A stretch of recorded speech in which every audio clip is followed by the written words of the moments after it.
It is generally known that the easiest way to get both experience and money in Persona 4 Golden is by defeating the Golden Hands, also known as Golden Shadows.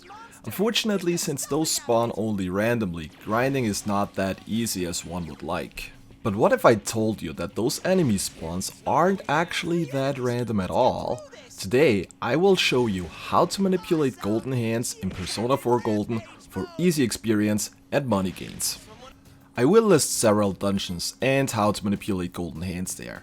The idea generally is to enter a floor with a fixed layout, which is usually either a mini-boss floor or a floor where a cutscene happens. Then use a go home and save the game, restart the game at a specific time during the intro screen, and get the encounter. I also use this technique in my Persona 4 Golden no skills challenge run, which I'm going to link in the info cards as well as below the video.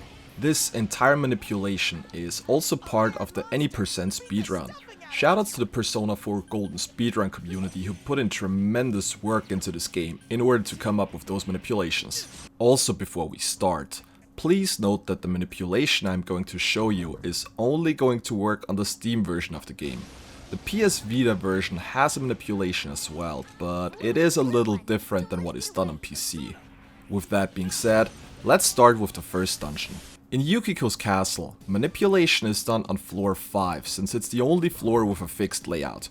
You also might want to clear the mini-boss before starting this one to prevent being teleported around the floor, although this is optional. So after using a go home and saving the file, you restart the game and keep an eye on the right side of the intro screen. After a few seconds, a bigger star appears on the right side which is cut off somewhat halfway. Once this star fades out of the intro screen is where you want to hit X and load the save file. If done correctly, you should get a set of 3 Golden Hands.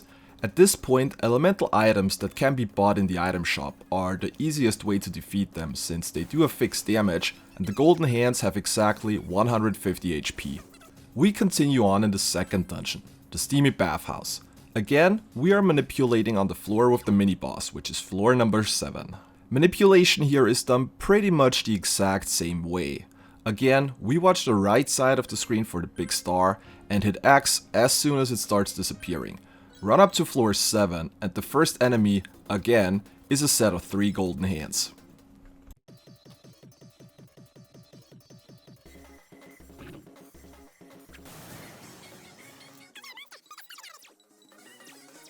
Now, if you wonder why I already have a Persona with Megiddo here, this kind of manipulation does also work for skill changes on days where the fusion forecast can cause skills to change after a fusion. This one, in my opinion, is much more complicated though, so I'm not going to go into any details here. We skip Morokyu since the speedrun doesn't have to do any grinding here, but it will probably work very similar to the previous two. Next up is the Void Quest. Again, we use the mini-boss floor for manipulation, which is floor 7 again. This time, we pay attention to the left side of the screen though.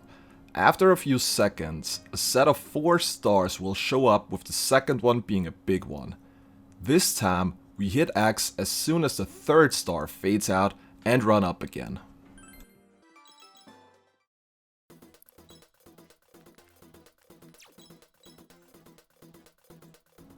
This should give you another set of 3 Golden Hands. This manipulation is a little trickier though, and most of the time I only got 2 hands to show up.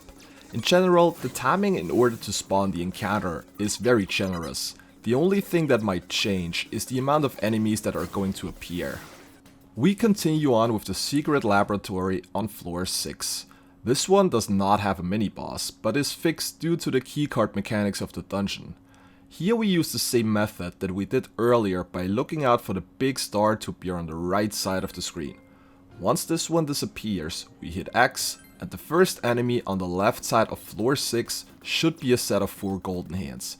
This one is another tricky one, and oftentimes you only get 2 hands to spawn. This is also the last place to manipulate Golden Shadows, since those already give a ton of experience and it's not really worth to continue on in the next couple of dungeons.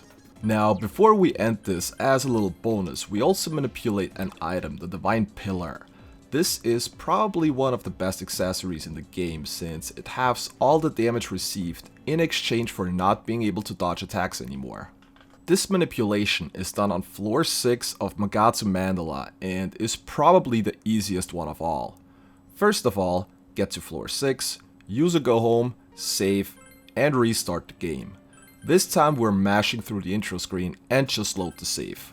Now you enter floor 6, then enter the system menu and load the very same save file again. Go back to floor 6, run through it, and the first chest to spawn will be a golden chest containing the Divine Pillar. So yeah, that's pretty much it for the most part. If you have any questions, feel free to comment below the video, and also check out my Twitch at twitch.tv/RagnarAlvar, as well as my Twitter. I also linked all those below the video. Thanks for watching, and I hope I'll see you next time as well.